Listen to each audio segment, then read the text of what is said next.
과학적인 명상이라는 얘기를 한번 해보죠.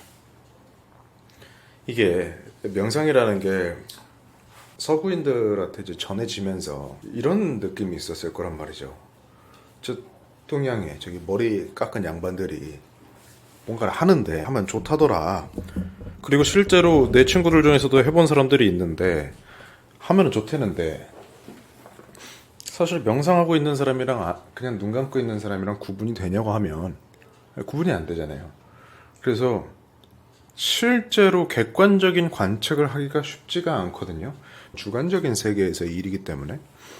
그러다가 어떤 연구가 생겼냐면은 이제 우리가 뇌에다가 EEG 같은 걸로 이제 이런 전극 같은 거를 통해서 뇌파를 측정을 할 수가 있게 됐어요. 뇌파를 측정을 해보니까 재밌게도 이 명상을 한 사람들은 명상을 하고 있는 중이나 명상 수련을 끝난 후나 그 전과 비교했을 때 뇌파가 분명히 달라진다 라는 게 이야기가 되면서 어떤 과학적인 명상의 어떤 기반이 된 것 중 하나가 이런 뇌파 연구거든요. 제가 한번 이걸 쭉 훑어 드릴 테니까 그냥 대략적으로만 느낌만 이해를 하시면 좋을 것 같아요. 첫 번째로 우리가 얘기를 하는 거는 그 델타파예요. 델타파라는 거는 가장 느린 뇌파인데, 이거는 이제 거의 숙면의 상태, 우리가 깊은 잠을 자고 있을 때, 세타파는 우리가 꿈을 꾸고 있을 때라던가 깊이 유연하고 있을 때, 백일몽을 꾸고 있을 때의 뇌파라고 얘기를 해요. 이제 알파파가 나옵니다. 이제 우리가 이완돼 있고 고도의 몰입 상태를 가지고 있을 때, 강렬하게 집중되고 있을 때 이 알파파가 나온다고 합니다. 더 빨라지면 낮은 베타파가 있어요. 우리가 깨어있지만 조금 릴렉스 되고 있고 그래도 어떻게 내가 집중을 조금 하고 있을 때를 얘기를 하고, 높은 베타파, 굉장히 안절부절 못하고 불안할 때는 그 정도의 뇌파 나온다는 거죠. 이게 왜 중요하냐면, 기본적으로 현대의 어떤 명상 연구를 봤을 때 어떤 일들이 많이 있었냐면 이런 거예요. 우리가 명상으로서 얻어진 뇌파 데이터 말고 다른 실험으로 얻어진 그런 뇌파 데이터가 있잖아요. 우리가 그걸 같이 넣고 보면은 명상으로서 이렇게 뇌파를 조절할 때 어떤 이 효용이 있는지를 좀 알 수 있다는 거거든요. 그러니까 대표적인 예시가 이런 거예요. 우리가 이 집중력의 대표 주자를 사실 생각을 해보면 누구를 생각을 하냐면은 올림픽 종목 중에 가장 집중력이 뛰어난 종목이 어떤 것 같으세요? 양궁 맞아요. 그랬을 때 이 사람들이 뇌파를 측정하면 이런 거예요. 이 사람들이 평상시에 왔다 갔다 할 때는 그냥 뭐 이러게 하고 그냥 활 들고 있을 때 베타파가 나온다는 거예요. 근데 딱 그 관역을 조준하기 시작하고 이 사람들의 마음이 고요하고 차분해지면 그때 알파파가 측정이 되는 식으로, 이런 식으로 뇌파가 연구가 되어 있거든요. 그랬을 때 물론 우리가 뇌파를 알파파로 바꾼다고 다 양궁 선수의 집중력 얻는다라고는 할 수 없겠지만, 그런 식으로 우리가 스스로의 뇌파의 상태를 조절할 수 있을 정도로 내 이 마음의 상태, 몸의 상태를 조절할 수 있게 되면은, 그러한 우리가 많이들 보는 대단한 사람들의 어떤 능력들을 어느 정도 내 방식대로 가져갈 수가 있다라는 게 우리가 뇌파를 조절하는 것과 그걸 명상으로 하는 거에 어떤 의미라고 할 수 있을 것 같아요.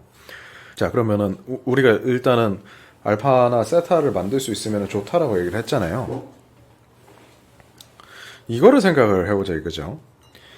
우리가 평상시에 어떤 상태에 머물러 있냐를 보는 거예요.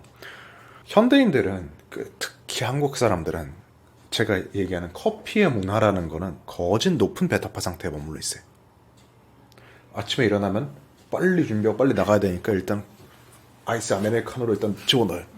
와다다다다다다다다다다다다 점심시간까지 막 이런 다음에, 심지어 그 점심시간도 뭐 빨리 먹고 뭘 하려고 해서 와다다다다다 커피 한 잔 더 먹고 와다다다다다다다다 해서 계속 교감신경을 커피로 각성을 시키고 와다다다다다 해서 집에 와서 퇴근을 했는데 거기서 또 갓생산도 와다다다다 하시는 분들이 있거든요.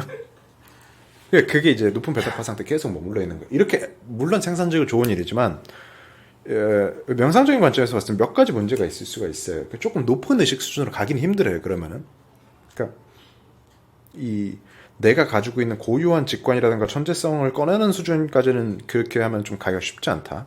사람 좀 여유로워야 뇌파가 좀 떨어져야 그것들이 돼요.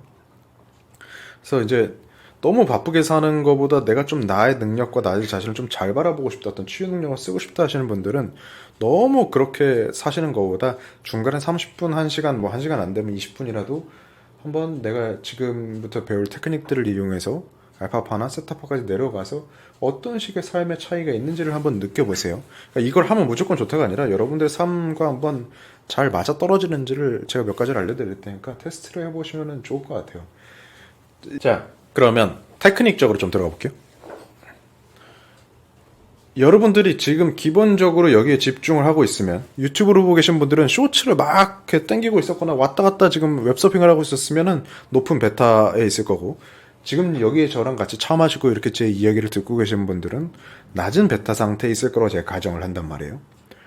그랬을 때 높은 베타 상태에 있을 때 우리는 지금 차를 마시고 숨도 좀 쉬어보고 이랬으니까 릴렉스가 됐지만, 그렇지 않은 사람들은 어디서부터 시작을 해야 되냐라고 했을 때 가장 좋은 건 가만히 앉아서 숨을 한 10번 쉬어보는 거예요.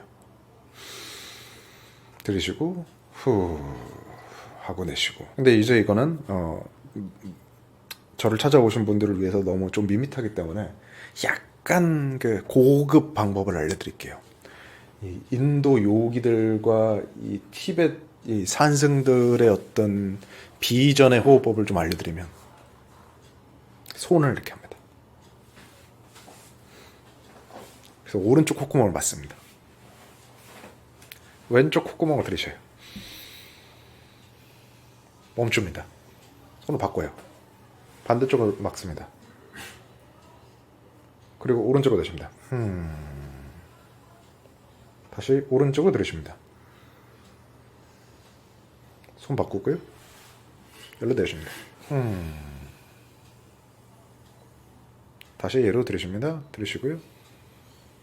손 바꿉니다. 그리고 내쉬고요. 하고 그냥 손 떼고 양쪽 콧구멍으로 동시에 들이었다가 하고 내쉬어보는 거예요. 이게 이제 원래는 인도 요기들이었던 나디쇼다나라고 하는 그 호흡법이거든요. 이게 티베트로 가면은 뭐 구중 정화 호흡법 뭐 이렇게 바뀌는 거고. 이렇게 예전에 얘기되던 논리는 이래요. 이게 이제 무슨 인도 한의학 같은, 인도 의학 같은 뭐 그런 느낌인데, 뭐 왼쪽 콧구멍은 몸의 좌맥에 이어져 있고 오른쪽 콧구멍은 뭐 우맥에 이어져 있어서 우리가 교차로 호흡을 하게 되면은 좌우맥에 그냥 뭐 맞춰 뭐 이런 얘기예요. 근데 그 실제로 있는지는 모르겠어요. 있는지는 모르겠는데 해보니까 효과는 있더라는 거예요. 그래서 저는 사실은 이거를 좌우맥에 그러니까 무슨 신비한 기가 흐르는 이거라고 보지는 않고, 몇 가지 이제 가설이 있는데 그 중 하나는 이제 양측성 자극 가설이에요. 혹시 뭐 트라우마 치료나 이런 거에 관심 있으신 분들은 보면은 트라우마 치료할 때 우리가 신체적으로 하는 것 중 하나는 좌우 반신을 계속해서 반복해 가면서 이걸 주는 거거든요. 그래서 좌반구랑 우반구를 같이 활성화를 시키는, 그렇게 하면은 이제 뇌에서 고착돼 있던 정보 처리가 좀 잘 된다라는 게 이제 어떤 이것도 가설이긴 하지만 현대적인 가설이에요. 저는 이 호흡법도 그러한 맥락으로 접근하는 걸 좋아해요. 그래서 원래는 이 전통적인 요가나 저 티벳에서 하던 호흡법은 이렇게 호흡을 하면서 여러분들이 뭐 안쪽에 있는 기맥을 관상을 하면서 뭐 탐진치에 독이 빠져나오고 이런 걸 하지만 저희는 그런 거 안 합니다. 대신 뭘 알려드릴 거냐면 양측성 호흡법을 제 방식대로 알려드릴게요. 아까 우리가 한번 해봤잖아요. 이거를 막고 호흡을 하는 거를. 이번에는 어떻게 해보냐면 내 몸의 주의를 한번 쫙 가져와 보세요. 몸의 주의를 가져온 상태에서 오른쪽 콧구멍을 막고 왼쪽 콧구멍으로 들이쉬는데 온 몸이 왼쪽 좌반신이 부풀어 오를 거 아니에요? 그 느낌을 한번 의식해 보세요. 왼쪽 콧구멍으로 들이쉬면서 왼쪽 좌반신이 부풀어 오르는 거를 살짝 멈추시고요. 손을 바꾼 다음에 부풀어 올라있는 오른쪽 반신을 의식해 보세요. 그 상태에서 후 하고 오른쪽 콧구멍으로 내쉬면 오른쪽에 그 긴장이 푹 풀리면서 좀 이렇게 몸이 떨어지죠. 호흡이 나가면서. 그걸 의식해 보세요. 그 다음에 다시 오른쪽 콧구멍으로 들이쉬면서 오른쪽 반신이 부풀어 오르는 걸 느껴보세요. 그 다음에 손을 바꿔서 왼쪽으로 내쉬면서 왼쪽에 있는 호흡이, 온몸에 있던 호흡이 빠져나가는 걸 느껴보세요.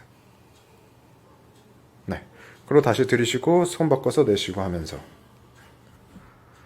이렇게 하면 어떤 일이 일어나냐면 여러분들이 내 몸에 대한 마음 챙김을 좌반신, 우반신을 바꿔가면서 가져가실 수가 있어요.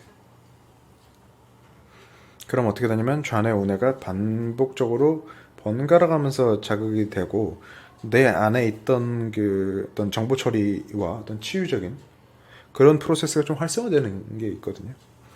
그래서 이제 제 옛날 영상이라든가 제 작업을 좀 많이 같이 해보신 분은 아시겠지만 저희가 부정적인 거 처리할 때 제가 눈동자를 움직이게 한다던가 뭐 그런 것들을 많이 해요. 그러니까 이게 무슨 뭐 요가 의학이 아니라 현대 어떤 이적인 모델인 거죠.